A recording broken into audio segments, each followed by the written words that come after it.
Why did my grandfather-in-law salt his beer? My grandfather-in-law was born in England in the 1920s and fought in World War II. Somewhere along the line he acquired the habit of salting his beer before drinking it, which persisted for the rest of his life. I'm as curious about the cultural genesis of the practice as the food science of it. Was there perhaps something about wartime beer that made it unpalatable without salt?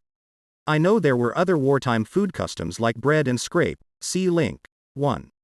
So it doesn't seem implausible, but the why of this one isn't so obvious.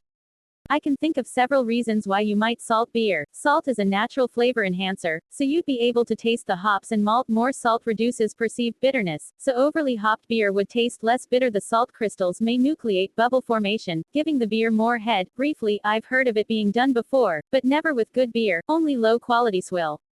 But then, since there were more quality problems with cheap brews at the time, this was probably a lot more common.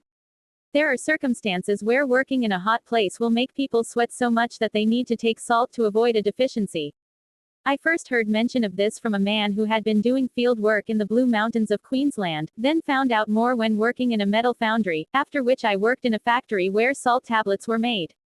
Most people take their salt in tablet form, sometimes the tablets dissolve in water to give an effervescent drink.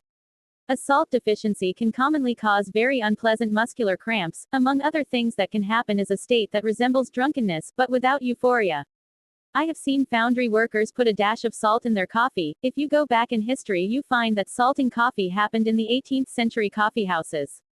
My guess is that the man in question had at some time in his life worked in a hot place, where it was necessary to take more salt because of sweating. That might have been, say, North Africa during World War II, or a metal foundry in a temperate place. Then he got the taste for salting his beer and carried on doing it, after he stopped working in that hot place.